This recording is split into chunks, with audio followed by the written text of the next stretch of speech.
Ainsi donc, l'Union européenne va se doter d'un plan de relance de 750 milliards d'euros. Rien que ça.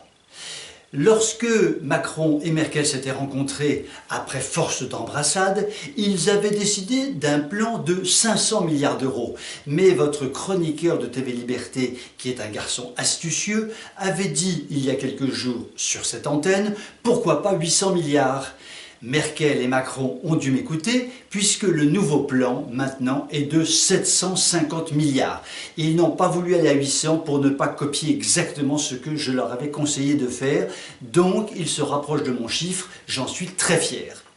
Cela dit, Madame Ursula von der Leyen, la présidente de l'Union européenne, a eu par rapport à ce plan, quelques phrases tout à fait étonnantes, en disant notamment, cette phrase extraordinaire, « c'est le moment de l'Europe ». Enfin, Ursula, au moment où la déconstruction est générale en Europe, déconstruction des économies, déconstruction sociale, déconstruction de la famille, déconstruction de la morale, déconstruction de l'éducation nationale dans tous les pays d'Europe, à ce moment-là, Ursula, tu oses dire que c'est le moment de l'Europe. Il me revient cette phrase extraordinaire du général de Gaulle, que l'on soit gaulliste ou pas, qui avait dit en son temps « Ces européistes, je résume la phrase, ces européistes n'ont qu'un mot à la bouche, Europe, Europe, et ils sautent comme des cabris. » Et la phrase était bien tournée, car les cabris sautent sans aucune raison, il suffit de crier « Europe, Europe » et l'on saute comme des cabris. On ne changera pas les européistes de tout poil. Et d'ailleurs, il me revient une autre phrase du général de Gaulle. Chacun peut se souvenir que lors d'un déplacement de Gaulle en Bretagne, il serrait des mains sur une place au kilomètre. Il fallait bien évidemment serrer le plus possible de mains, et un syndicaliste qui était à 2 ou 3 mètres du service de sécurité cria « Mort au CON ». Et de Gaulle, en ouvrant grand les bras, avait dit cette phrase magnifique « Vaste programme ». Eh bien aujourd'hui, beaucoup d'entre nous ont envie de crier aux dirigeants du système politico-médiatique « mort au CONS », car beaucoup d'entre nous ne supportent plus ce système politico-médiatique qui dit à peu près n'importe quoi et que l'on aimerait bien voir disparaître un beau jour.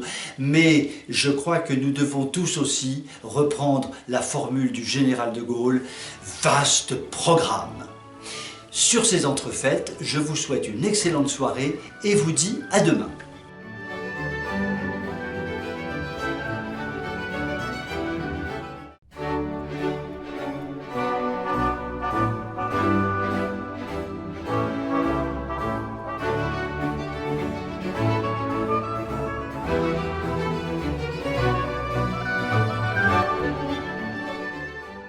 Nous sommes en pleine déconfinitude et les activités reprennent les unes après les autres. Et notamment, dans l'éducation nationale, un certain nombre d'établissements scolaires ont rouvert leurs portes. Une vidéo a circulé la semaine dernière qui montre ce qui peut se passer dans le cadre de cette déconfinitude à l'éducation nationale. Nous avons une classe avec un professeur, qui est une femme en l'occurrence, qui porte un masque, il faut bien se protéger du coronavirus, et nous avons une classe composée essentiellement de jeunes gens de la population dite immigrée. C'est donc probablement une classe dans une banlieue difficile. Nous voyons au départ un petit chahut s'organiser, nous voyons des cahiers volés, des stylos volés, la malheureuse professeure qui essaye de juguler ce chaos qui commence à s'installer, qui doit finalement sortir parce qu'elle est menacée, et à ce moment-là c'est la débâcle, c'est la déroute, les chaises volent, les tables volent, le matériel est cassé, la classe devient un champ de bataille. Et tout cela évidemment filmé, et il s'agit de populations d'origine africaine.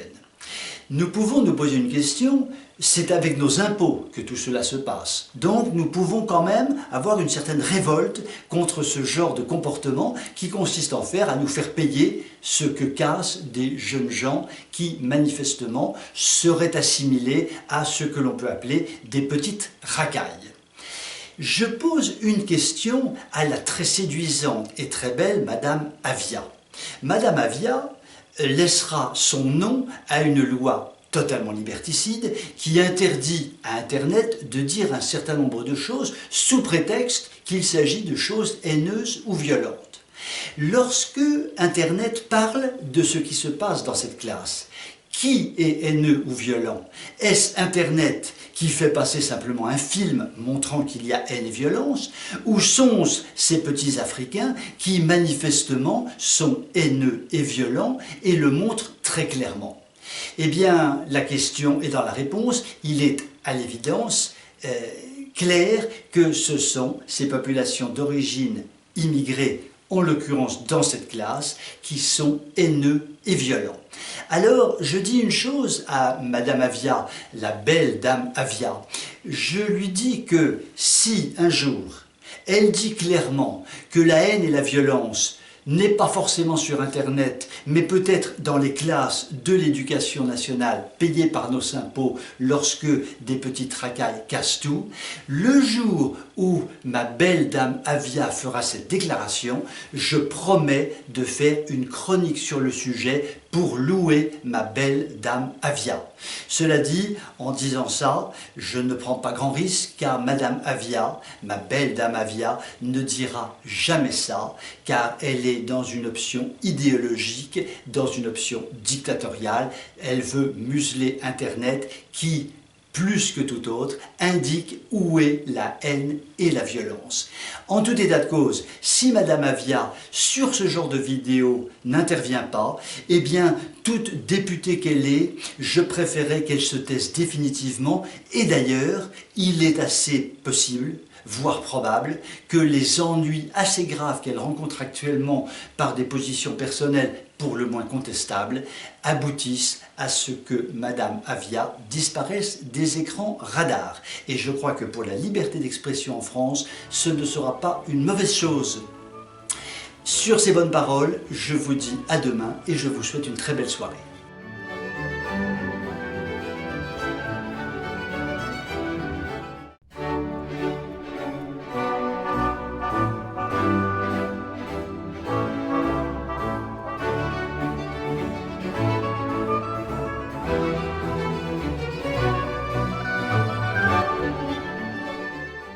Il y a 6 mois et quelques jours, Emmanuel Macron, Macronor chef de guerre, faisait une déclaration fracassante à l'UNESCO.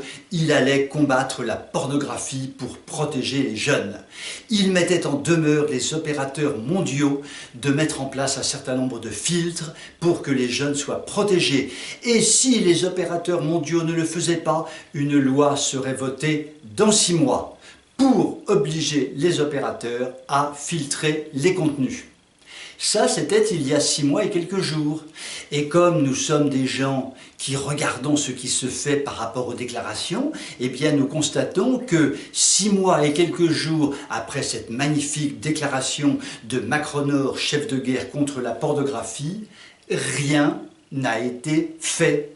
Je répète, rien n'a été fait. Et pourtant, le confinement était là, les députés n'avaient que ça à faire, ils étaient pratiquement au chômage technique, ils auraient pu concocter un projet de loi magnifique pour lutter contre la pornographie qui envahit l'espace de la jeunesse. Eh bien, rien n'a été fait, comme d'habitude.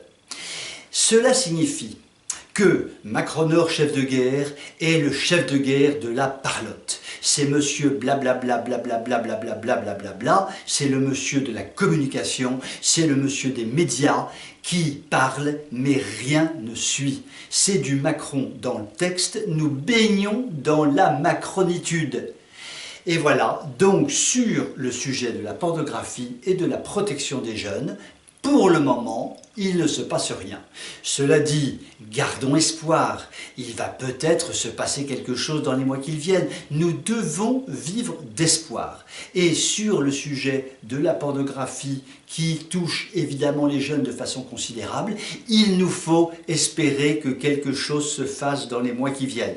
En tout état de cause, nous serons là pour harceler Macronor, chef de guerre contre la pornographie, pour qu'il tienne, pour une fois, ses promesses. Je vous dis à demain et je vous souhaite une excellente soirée.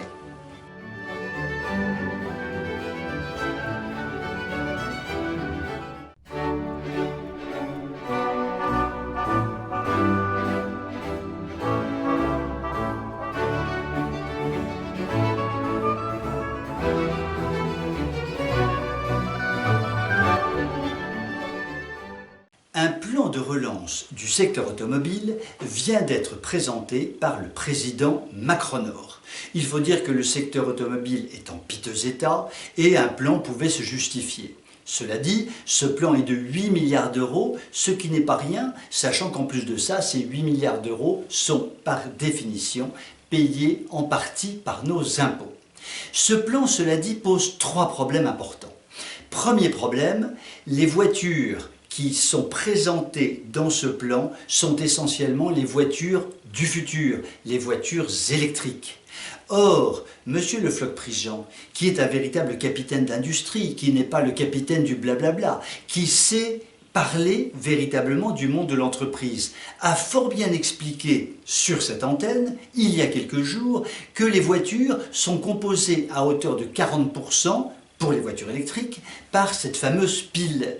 Et cette pile-batterie, cette batterie est fabriquée en Chine. Ce qui veut dire que 40% au minimum de la voiture électrique est fabriquée en Chine, plus les composants divers et variés. Cela signifie qu'en fait, la voiture du futur est majoritairement fabriquée à l'étranger, et notamment en Chine pour la batterie. Tant mieux pour la Chine, tant pis pour la France.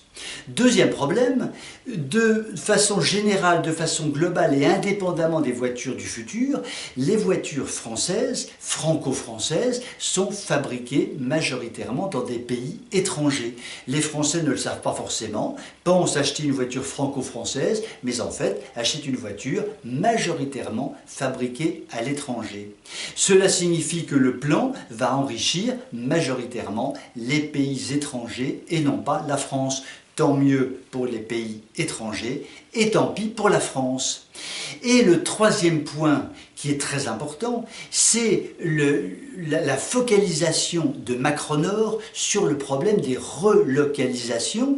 Pour éviter les points numéro 1 et numéro 2 de ce que je viens de dire, Macronor propose aux constructeurs qu'il y ait une relocalisation de la production en France. Et là, l'on a envie de pouffer de rire. C'est une bonne blague. Vous imaginez les présidents de nos constructeurs français aller voir les présidents des pays dans lesquels sont fabriquées les voitures françaises en leur disant « Monsieur le Président, nous allons relocaliser en France une partie de la production ». Alors le président du pays dira « Mais monsieur, vous savez parfaitement que chez nous, on produit pour 2 ou 3 fois moins cher que chez vous ». Eh oui, mais c'est Macronor qui l'a décidé. Donc évidemment, ça se terminera par un grand verre de whisky. Les présidents des pays étrangers et de nos groupes boiront à la santé de Macron et ne feront évidemment strictement rien pour rapatrier de la production en France.